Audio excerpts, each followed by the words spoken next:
Hello, on se retrouve pour un nouveau point lecture. Donc aujourd'hui, je vais vous parler du roman Et j'ai cessé de t'appeler papa de Caroline Darian aux éditions J.C. Lattès.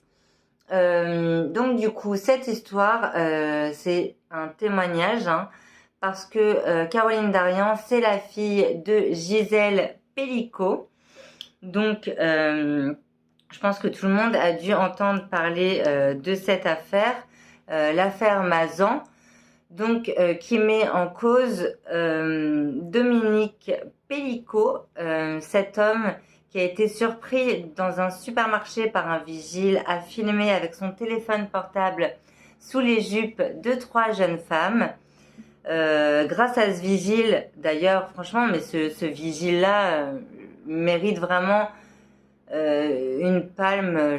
Enfin, c'est fou en fait, parce que grâce à ce personnage-là, va en découler du coup toutes ces découvertes horribles et toute cette histoire. Donc du coup, l'affaire Mazan, car le vigile va tout de suite interpeller Dominique Pellicot en lui disant mais ça va pas ou quoi, qu'est-ce que tu es en train de faire, enfin vraiment, il va dire non non non, tu sortiras pas d'ici, je prends ton téléphone portable, j'ai appelé la police, et il va effectivement pousser en fait les jeunes filles qui ont été filmées à leur insu à porter plainte.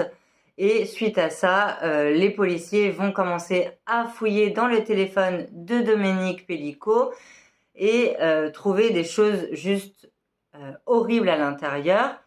Et ils vont identifier sur pas mal de vidéos sa femme, Gisèle Pellicot, complètement inconsciente, qui va subir des agressions sexuelles par des hommes.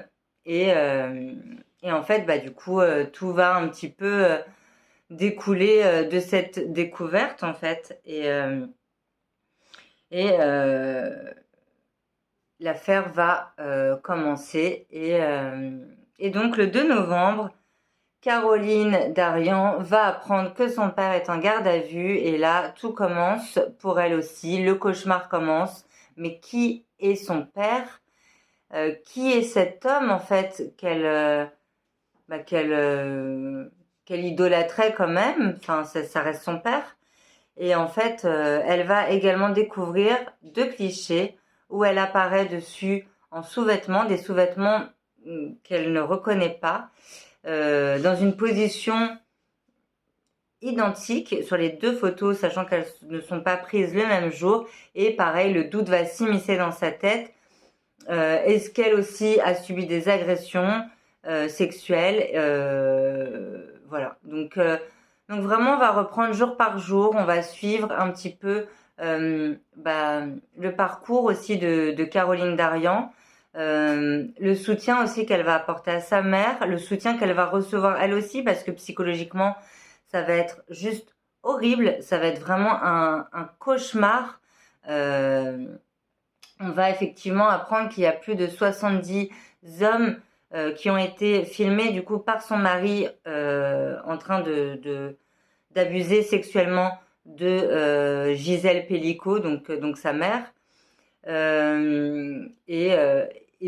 et le processus, comment Dominique Pellicot s'y est pris pour soumettre chimiquement sa femme, comment il a trouvé ses hommes, tout le processus en fait de cette histoire-là. Faut savoir quand même que cette femme-là a subi ça pendant 8 ans. Donc 8 ans où elle se réveillait complètement sans aucun souvenir de ce qui s'était passé la veille. C'est juste horrible. Franchement, c'est vraiment un cauchemar, mais un cauchemar. Et on va également faire la connaissance des frères aussi de Caroline Darian, donc le plus jeune qui s'appelle Julien, et son autre grand frère qui s'appelle Thomas. On va découvrir aussi du coup ses proches, comment ils l'ont soutenu. On va découvrir plein de choses. Et j'ai beaucoup aimé en fait, parce qu'il y a des petits passages dans le roman où c'est des souvenirs en fait qu'elle a de son père à des moments précis, des souvenirs heureux, des souvenirs d'une vie de famille avec sa mère, son père, et au final où tout allait bien. Et on va aussi avoir des entrevues avec l'avocate. Enfin, vraiment, on reprend jour par jour toute l'histoire, toute l'évolution de l'histoire, et également ce que Caroline va mettre en place, en fait, elle, de son côté, pour aider aussi les victimes de soumission chimique. Et c'est vrai que c'est hyper important d'en parler parce que c'est pas un fait isolé. Ça arrive quand même à beaucoup de jeunes femmes et pas simplement avec l'utilisation d'anciennes drogues qu'on a entendu parler avant.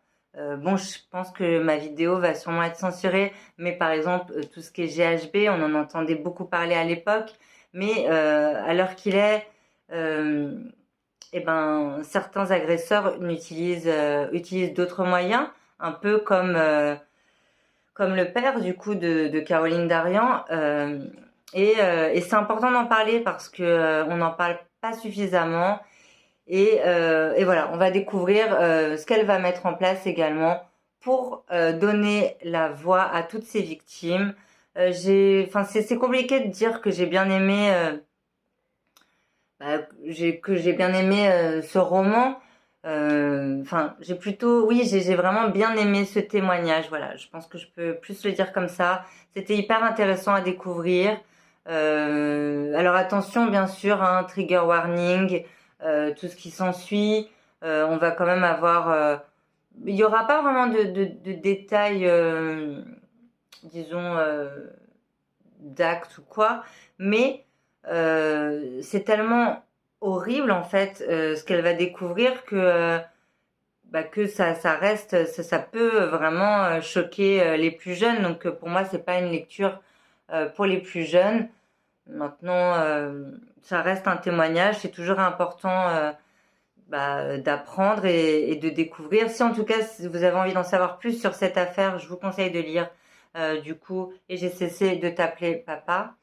Voilà, en tout cas, c'était une lecture poignante, très bien racontée, c'était très bien écrit, et on se rend compte à quel point un malheur pareil peut toucher tout le monde en fait. Donc voilà, voilà pour ce point lecture, j'ai rien d'autre à dire. On se retrouve bientôt pour un prochain point lecture, et voilà, ciao ciao!